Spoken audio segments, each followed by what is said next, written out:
I'm Caroline from Sante Women's Coaching, and today I was going to give you a quick workout using blocks. A lot of people don't know what to do with them, or they are simply assuming that these are just for beginners, but they're not. Blocks are simply tools that we use to make the earth or the ground fit us. So if you have proportionally shorter arms than your legs, blocks are going to come in handy to allow you to get into the position, into all of the yoga positions safely and correctly. And that is the end goal, that we do everything safely and correctly, because obviously we are not here to hurt ourselves, but to help ourselves. So today, for nearly every pose, we'll use these blocks. You do want two of the blocks. I'm actually sitting on one of them, showing how to use it to raise the floor for your hips. A lot of people suffer from tight hips and hamstrings and glutes and quads. Everything in this general vicinity is tight. So sitting flat on the floor is not comfortable. And again, it's not about getting something right, it's about helping yourself, which means that if it's comfortable to sit, I'll show you, like this, on the block, then that is exactly what you should do. You can also use blankets, of course, but today's workout is with blocks. So if we're sitting squarely on our block, we're still sitting in the same position as we would if we were on the floor. You might have to roll your feet under a little bit to make it more comfortable, but in the end, this is for breathing. This is not for stretching or working anything. This is for increasing our aerobic capacity, getting control of our breath cycles, and getting focused on our workout, or our practice, if you'd rather call it a practice. So sitting up straight and tall, those sits bones at the very base of our spine are square onto that block, and everything else is just stacked up above them, and our head is floating and above everything else. You should feel very much at ease in this position, because this is correct anatomical position. This is the way your body was built to sit. So sitting comfortably, you can have your hands resting on your legs or on your knees, open towards the sky, palms closed towards the floor, whatever makes you more comfortable. And we're closing our eyes and just breathing in and out. In through your mouth, out through your mouth. When we first come to practices, we tend to be excited or nervous or energized, and we really don't necessarily want to bring any kind of bad energy into our practice, because it keeps us from focusing. So first, breathing in through the mouth and out through the mouth will help us to cool ourselves down. Then once you're calmer, you can start breathing in through your nose and out through your mouth. And then once your breath cycles even slower, you're in through the nose and out through the nose. You're just working your way in. There's no rush to get to this point, because again, that would defeat our practice. So we're in and out, in and out, and I like to use my hands, raising them up towards the sky on my inhale, just to give myself a little bit more space for my breath, and then I exhale as the hands float down towards the floor. And I just do this a few cycles, just to kind of get into the mood, if you will. It feels good, and it reminds me that I'm here to help my body, not to work my body. This is not a machine that has to work. And down. Now hopefully you're already more at peace than you were when we started. Remove that block from behind you, and we'll go ahead and set them kind of to the sides of our mat. One on each side, because we'll want them handy. And then we're going to turn onto hands and knees. And this is just kind of a quick warm-up, because we want our bodies to be warm while we're exercising. And our breath cycle and that slowing down of our breath allows us to focus on warming the body now. So arching our back up towards the sky, we're doing a few cat-cows. And then dropping the stomach down towards the floor, and then arching it back up. Enjoying it the movement, but still staying in that same calm place that you were from your breath exercises. In and out, in and out. Now, you might have to bring your left leg slightly in, your left knee, or try keep it out where it was. Lift the right knee, balancing the weight of the rest of the body on the two hands and the left knee as the right knee just kind of starts pumping towards the sky. This is one full movement, so you're trying to use your glutes, you're trying to use your leg, everything. You want about 5 or 6 pumps, and then stretch it out as far as it'll go, flexing the foot towards the floor, and then a few more pumps, and this will warm up your legs really, really quickly. 4. Now gently release that leg, and do again to the same thing on the other side. So now our right knee is on the floor for stability, our left foot comes up, and we're just going to pump up maybe 5 times or so. Then you straighten the leg, and pump again. Remember to keep the leg whole. That means we're not kind of just bending it like this and throwing it up in the air. No, we're wanting the leg to be solid and stable. And our core is holding in tight. Our back is actually at work here, even though we're thinking about our leg. So then we drop the leg. We stretch back for a moment. Just a nice deep stretch, not all the way down to child's pose. This is just a stretch for the shoulders, in case the shoulders were getting tight there at all. Now, we're going to warm up the upper body. So our lower body is already warm. Upper body, we're going to come forward. We're still on our knees, but we're going to make a straight line from our knee to our shoulder. And then the head follows the line of the spine. You can lift your feet if that allows you to get the kneecaps off the floor, that's fine. And then gently bending your elbows out in kind of a 45-degree angle away from your body. You're going to do some push-ups. Do some mild ones. You may only come down an inch or two and then back up again. Keep the form correct. No collapsing down to get down. That pelvis and the lower back should be stable and secure. There should be no movement there. And just pushing up. And on these, do 5 to 10, whatever you feel works the best for you right now. And that could change from day to day. Regardless, you will be warm when you finish. And when you finish, you're going to come back into child's pose. You're going to take one of those blocks because they were right there and handy for you. You're going to let your hands rest on it. And then you're going to stretch the arms.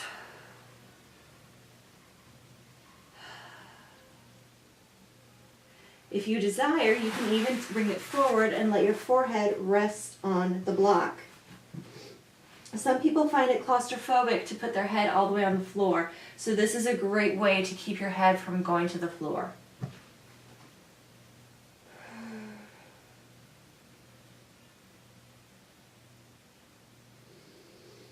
All right. Now coming back up, excuse me. Coming back up, we've got both of our blocks here to the side. And we're going to take our right knee and we're going to bring it in between the blocks. You might have to move the blocks even further forward to make kind of a lunge position.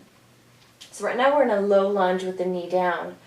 Then we're going to actually lift, rolling our back toes under, we're going to lift the back leg, coming into a higher lunge.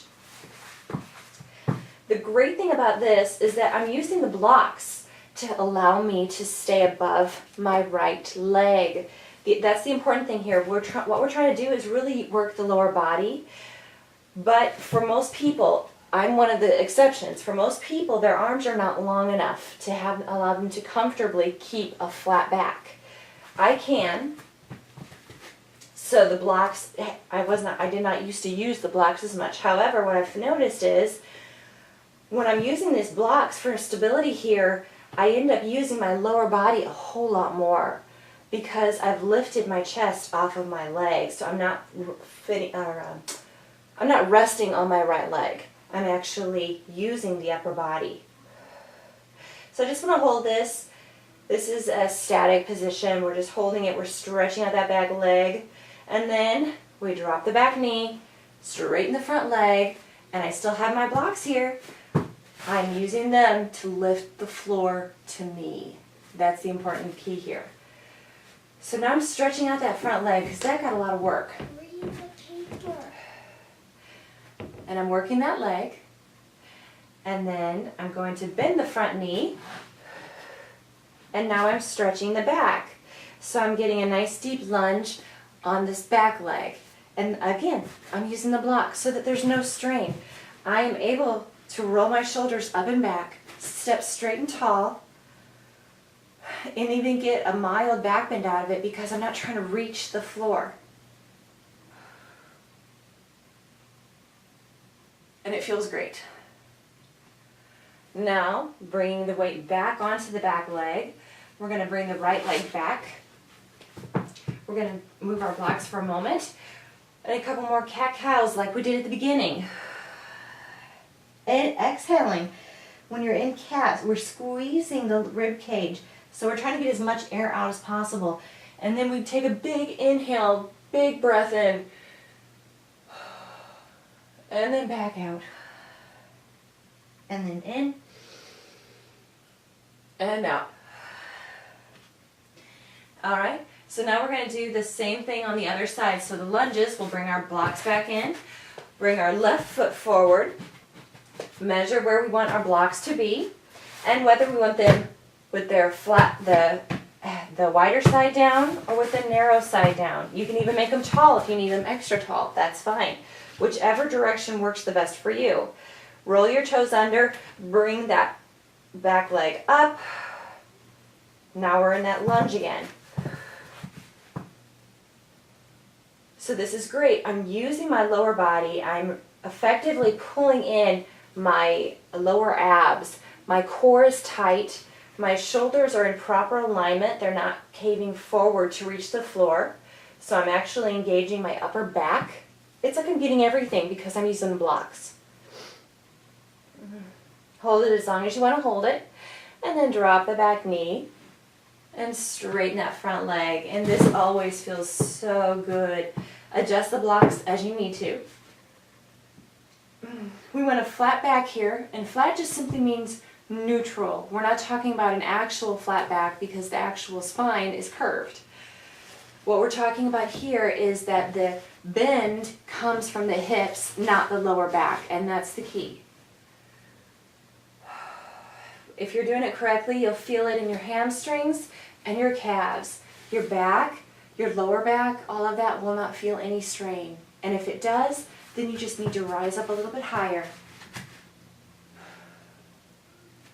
When you're ready, bend that front leg.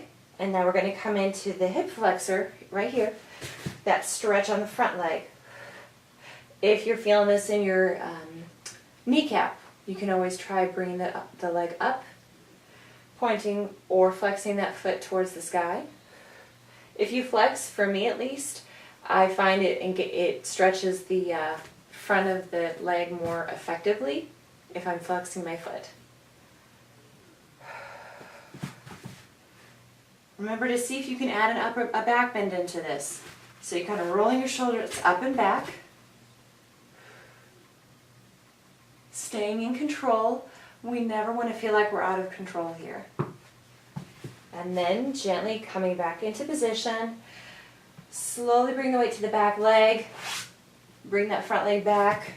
A couple more cat-cows just to make sure that the back is not feeling any tension or strain.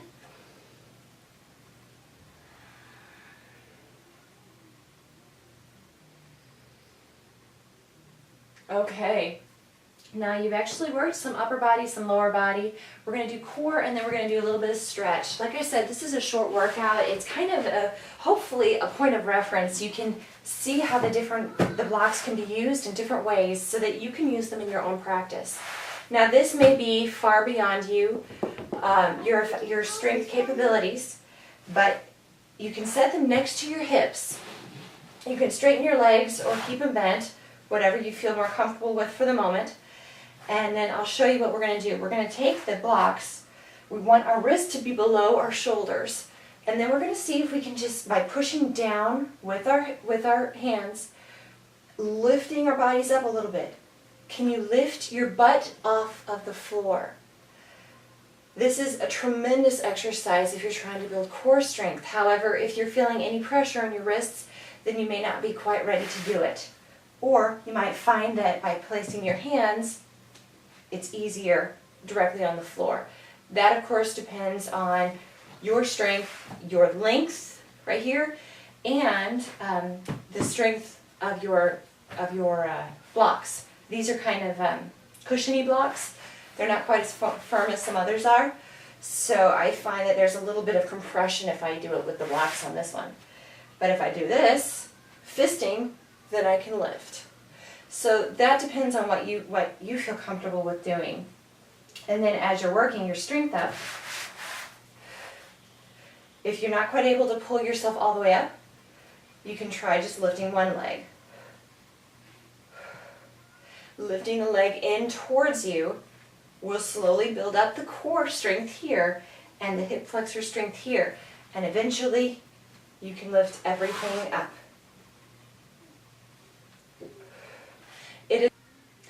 Okay, so you've done your work. You've done your core, your lower body, your upper body, everything.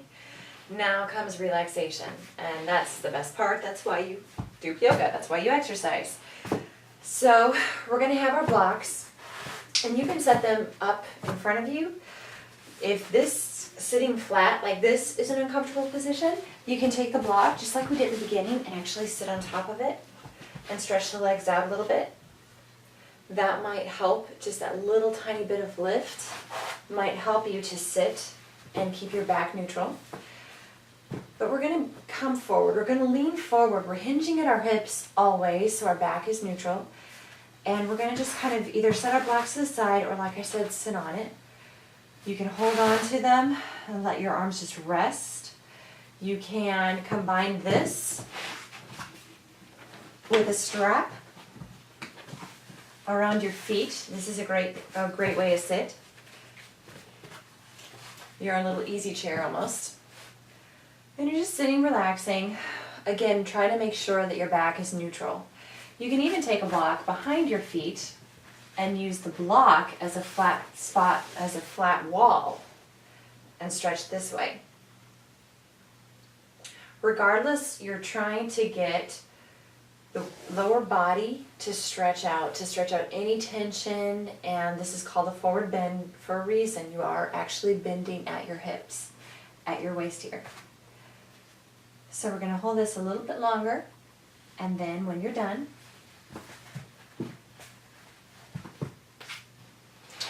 you're going to separate your legs, one of my favorites. Separate your legs, feet flexed towards the sky. Now they may be out here, and this is where you are, and that's fine. Either way, wherever you want to open your legs to, it's wherever you're comfortable. And then you're just hanging out here. You can go all the way down to the floor. You can stay up here, whatever makes you comfortable. The block is here to hold on to for comfort and for relaxation.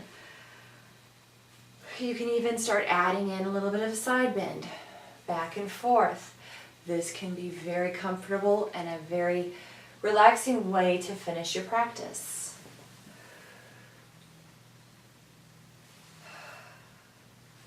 When you feel that you've stretched long enough, set the block aside, take your hands behind you to allow you to come back onto your hands as you bring your legs together. And then, of course, you're going to want to rest down into Shavasana. I don't have time here to do a full Shavasana with you, but I will let you know that one of the great things you can do with these blocks is use it as a pillow, as a headrest. And it can be for those of you that have trouble sitting with your head all the way down to the floor, this can be a really nice way to have your little Shavasana. You can also set one underneath your hips if you're trying to get a little bit more flexibility in your lower body. Or, this is one of my favorites, you can take them beside you, opening your legs into a supine Baddha Konasana and letting your knees rest on the blocks. Whatever direction you choose to go with your Shavasana, make sure that it is a happy place to go to, that you really enjoy it and that it brings you great comfort. And then once you've rested long enough, then it's time to get up. Time to go about your day. So I hope you've enjoyed this little workout and that you learn other fun things to do with your blocks. Comment below if you have any other ideas. Obviously you can use them for standing poses as well. But show me what you've been doing with the blocks. I always love to learn new things. So have a great day and I'll see you next time. Bye.